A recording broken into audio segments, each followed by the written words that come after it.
Hello everyone, today is 6th of February. My name is Sahil and welcome to the newspaper analysis.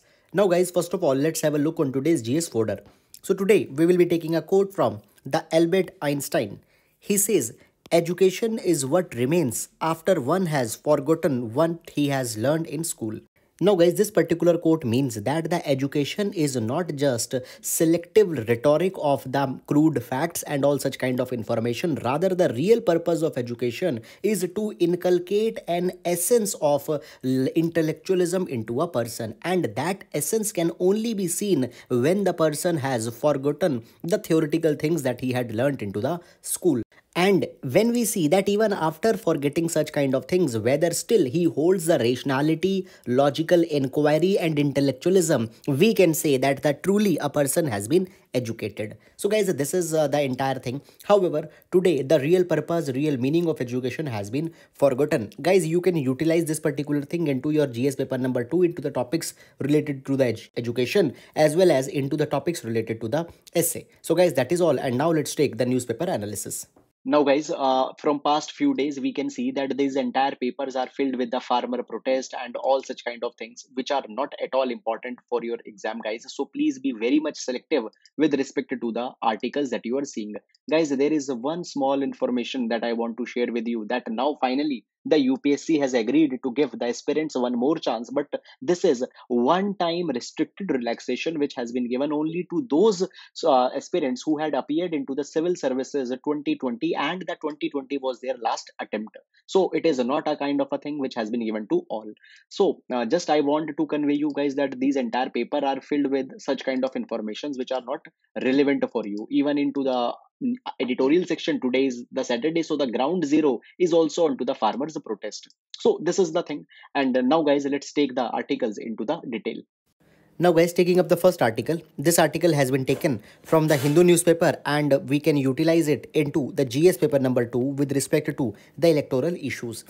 Now guys, first of all, before going into this particular article, I would like to give you a reference of one of the NGO, that is the Association of Democratic Reforms, ADR. Now this particular NGO is working in order to instill the transparency and accountability into the Indian politics, elections and all such kind of thing. And guys, with respect to the criminalization of politics, entry of the muscle power into the politics, you can quote always the data from the ADR. So please keep it into your mind. Now guys, just now the ADR had presented a report into which an analysis has been done with respect to the profusion of large number of political parties into the Indian politics. And guys, there are certain insights which you can utilize into your answers. So number one, when we talk about the political parties in India, then guys, the Election Commission of India had categorized these political parties into three parts. Number one, there could be the national political parties, then there could be the state parties, and then there could be the registered unrecognized political parties.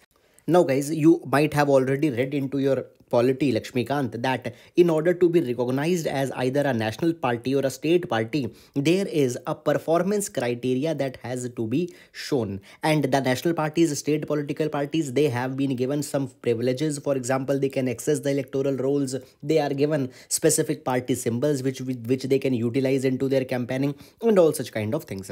Now, it has been provided by the ADR that into the last 10 years, there is large number of registered unrecognized parties which has increased, and not only their number is increasing, rather they are also not providing the contribution report into the public domain. Now guys, it has been mandated that the political parties, whatever donation they are receiving into the public, they had to put it into the public domain.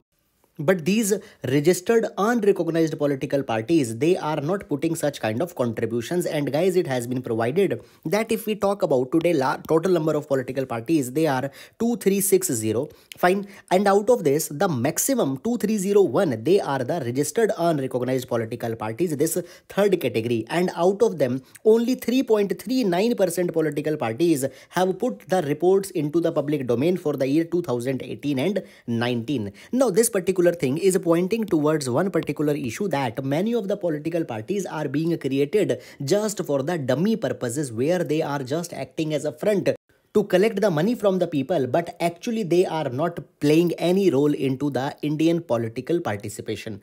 So guys, that is all about this particular article. Please do utilize it into your answers with respect to GS paper number 2. That is all. And now we will be moving to the next article.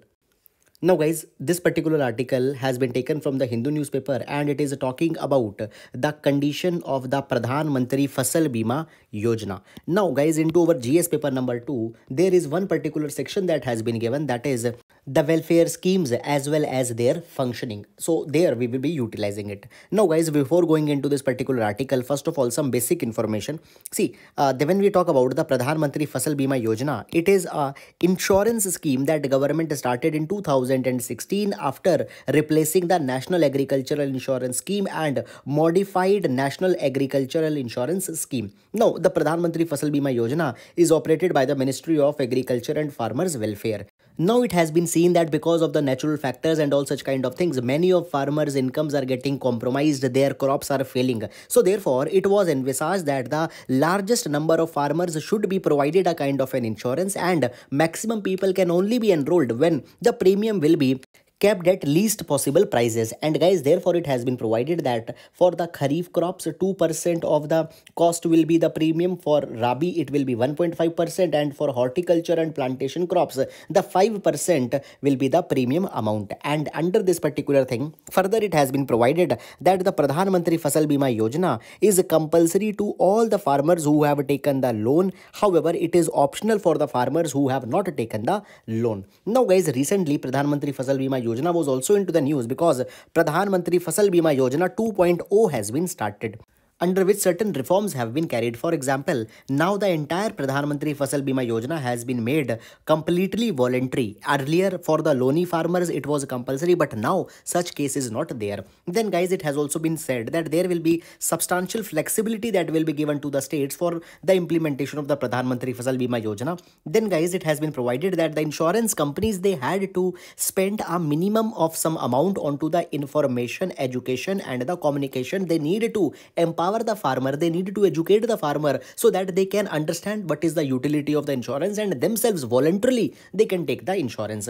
Then guys, it has also been provided that the insurance companies which have provided the insurance, and if there is some lapse in settling the payment, then there will be the penalties also. But guys, even after the Pradhan Mantri Fasal Bima Yojana 2.0, it has been provided that there is 10 times increase into the rejection cases for the Fasal Bima Yojana. There is 900% rise. It has been provided that if we talk about just 2 years back, only 92,800 of the claims were rejected, and today approximately 9.28 lakh claims are being rejected. Farmers are not getting their reimbursement into the case of the crop failure. And guys, it is a classical example that why people don't want to get enrolled into such kind of schemes, because even at the end of the day they have to run from pillar to post, and in such kind of a thing the social justice will not be possible. Now guys, when we talk about the source of this particular information, so it is provided by the agriculture minister himself into one of the question that was asked to him into the Rajya Sabha. So guys, you can utilize it into your answers. Even you can utilize it into the problems with respect to the agriculture, agricultural distress and all such kind of things. So that is all. And now we will be moving to the next article. Now guys, this particular article has been taken from the Hindu newspaper and it is talking about the recent scrapping of the East Container Terminal by the Sri Lanka. Already we have taken up that particular thing, but some other dimensions are also there. Now guys, we have seen that this ECT project has been scrapped. Now this project was jointly being developed into the Sri Lanka by the Japan as well as India. And guys, when we talk about both these countries, India is very much interested into the Sri Lanka because of his neighborhood first policy, whereas Japan is also very much interested into the Sri Lanka, and that particular thing can be seen from the fact that approximately 1.1 trillion yen worth of loan has been given to the Sri Lanka, as well as technical grant and cooperation up to the worth of $300 billion has also been given. Now see guys, this particular project was much more important than the economical project. Why? Because the Japan and India were jointly pointing that apart from the China, there could be other viable solution also into the Southeast Asia. Moreover, when we talk about the India and Japan, guys, both are the members of the Quad, both are the democracies, and both are a kind of a coalition which is against the China. So the success of this ECT was a kind of a strategic move, but now as it has been scrapped, it is a kind of a diplomatic as well as a strategic failure. Now the question has come that India should brainstorm that why such kind of effort has been failed. There could be a possibility that the Chinese might had played a role into this particular influence. And guys, if by the Chinese influence the Sri Lanka has scrapped this important project, then into the times to come, India needs to further work on its diplomatic strategy. Moreover, guys, it has been said that in scrapping this particular project, China has kept no regard with respect to the Indian assistance into the times of the pandemic. For example, guys, we can see that the government has recently provided enough of the resources to this India-Sri Lanka relation. For example, a credit line was provided, then a currency swap agreement was agreed, as well as the COVID-19 assistance, and even under the plan India's vaccine Maitri, the vaccines are also being provided. Moreover, guys, the National Security Advisor as well as the Minister of External Affairs have visited the Colombo. Moreover, guys, the President as well as the Prime Minister were also hosted by the Indian Prime Minister. So all these particular things have been disregarded. So guys, there is a kind of a critical need that India needs to reshuffle the diplomatic game and needs to see that how the neighborhood can be brought into the stronghold of the India. So guys, this is all about this particular article, and now we will be moving to the next article. Now guys, this particular article has been taken from the Hindu newspaper. It is talking that right now the government is beating down the critical journalism and creative freedoms are being curtailed. Guys, here the examples have been given that how the government is acting very heavily onto the stand-up comedians such as the Munawar Faraki, how the Siddiqui Kappan and all these journalists have been arrested. And even after recent Red Fort incident, also the journalists have been arrested. Then guys, onto the TV series Tandav, there was also one another such kind of standoff followed where the cases were filed and even the judiciary refused to give them the interim bail. So guys, all such kind of things have been provided. Now into this particular article, direct criticism of the government, outright condemnation of the government's policies has been done. And guys, such kind of things are not very much directly utilizable for the examination. So guys, not need to go into this particular article. And now we will be moving to the next article. Now guys, this particular article has been taken from the Hindu newspaper and it talks about the third serological survey that has recently been carried by the ICMR. And according to this third serological survey, it has been provided that the 270 million people or 20% of the India's population was infected by the COVID-19 till the month of the December.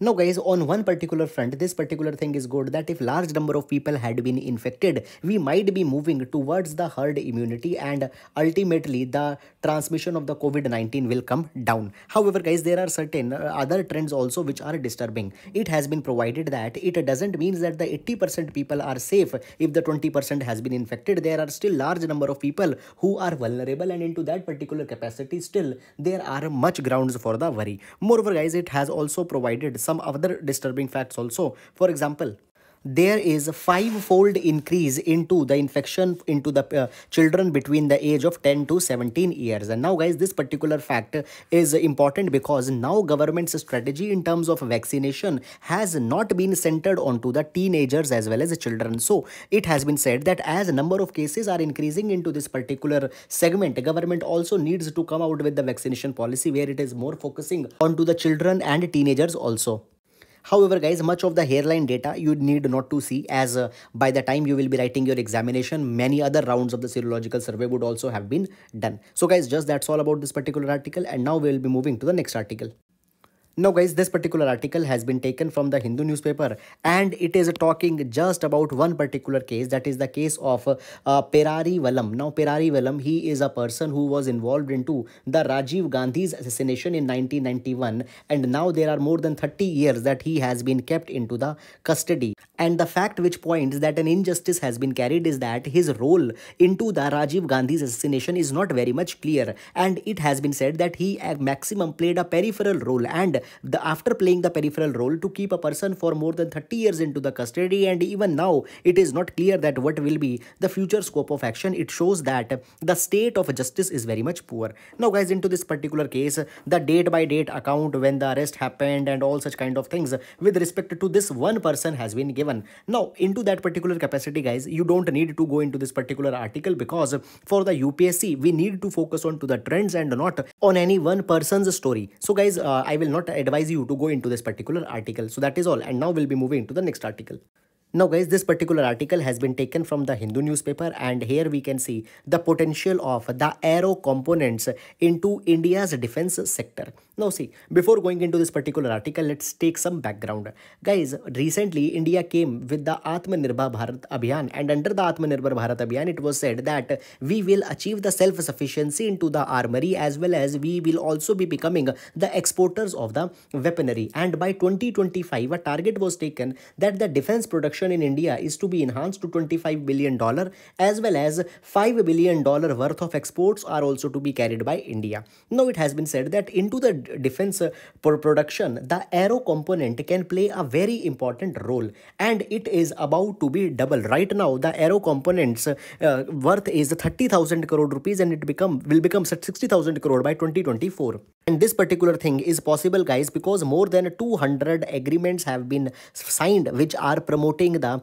aero sector. It includes the MOUs, technology transfer, handling overs, etc. You don't need to go into the hairline details. Now when we talk about guys the industries involved in providing the aero components, so there are large number of micro, small and medium enterprises which are involved. And recently the Aero India exhibition was going on, and into this Aero India exhibition, these MSMEs have also been given the orders of more than 200 crore rupees. So guys, when we talk about the Atmanirbhar Bharat Abhiyan, there is an important component, that is the defense production. Within the defense production, aero component, and as government will enhance it, indirectly the MSMEs will also be given a large number of business, and they can become economically more viable. So therefore guys, the potential of the aero components into the defense sector is very much huge. So guys, that is all about this particular article. I hope that you have understood it. So that is all. Thank you so much.